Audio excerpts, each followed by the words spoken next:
दोस्तों, एक बार फिर से आपके अपने चैनल दिव्य प्रकाश पर आपका स्वागत है। आज मैं आपको एक बहुत ही प्रेरणादायक कहानी सुनाने जा रही हूँ। इस कहानी से आपको यह पता चलेगा कि मनुष्य अपना पूरा जीवन दुनिया के रंग तमाशे भोगने में, जैसे अच्छा खाना, अच्छा पहनना, सुख का हर सामान जुटाना आदि में खपा देता है, और जब अंत समय आता है तो वह बहुत दुखी होता है, मगर पछतावे के अलावा और कुछ भी हाथ में नहीं रहता। एक जंगल में एक कौवा रहता था। वह कौवा बहुत ही आलसी और सुस्त था। कोई मेहनत करता नहीं था। वह हमेशा यही सोचता था कि बस मैं आराम करता रहूं और अच्छा अच्छा खाने को मिलता रहे। और एक दिन ऐसा आया कि उसकी यह इच्छा पूरी हो गई। वह पेड़ पर आराम कर रहा था। पास में नदी बह रही थी। कौवे की नज़र नदी में बह रही एक मृत हाथी के शरीर पर पड़ी।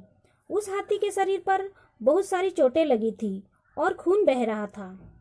अब इस कौवे की आंखों में चमक आ गई। वह तुरंत उड़ा और जाकर उस हाथी के शरीर पर बैठ गया और उसके घाव में चोंच गड़ाकर मांस खाने लगा। पहली बार उसे इतना मनपसंद खाना एक साथ मिला। अब उसका पेट भर गया और उसे प्यास लगी।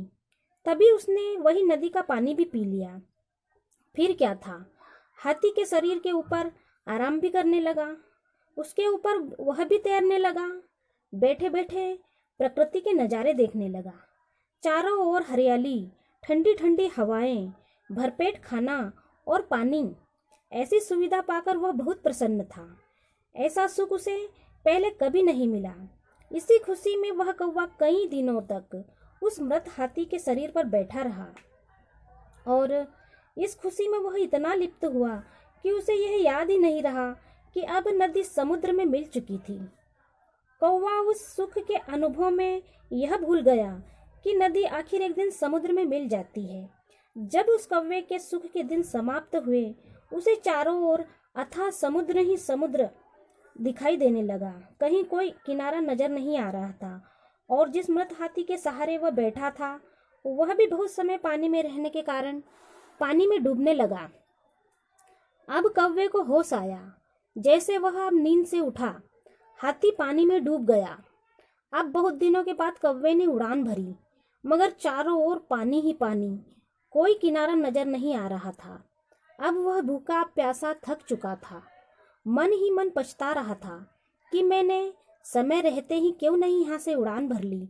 मगर अब पछतावे के अलावा उसके पास और कुछ भी नहीं बचा था। उड़ते उड़ते पंख धीमे होने लगे। आंखों के सामने अंधेरा छाने लगा। अब उससे ज्यादा ऊपर नहीं उड़ा जा रहा था।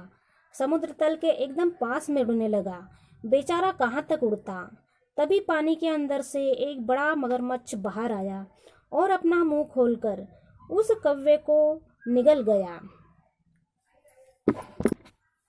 उस कौवे की तरह मनुष्य अपना पूरा जीवन सुखों के भोगों में ही फंसा रहता है, और वह कब मृत्यु की तरफ एक एक कदम बढ़ता चला जाता है। बिना प्रभु भक्ति के अपना सारा जीवन बिता देता है। जब मृत्यु का समय आता है तब उसे होश आता है, मगर अब उस कौवे के समान पछतावे के अलावा और कुछ भी हाथ नहीं रहता, और मगरमच्छ रूपी मृत्यु से निगल जाती है। तो यह कहानी आपको कैसी लगी? अगर कहानी पसंद आई है तो चैनल को सब्सक्राइब कीजिएगा जी।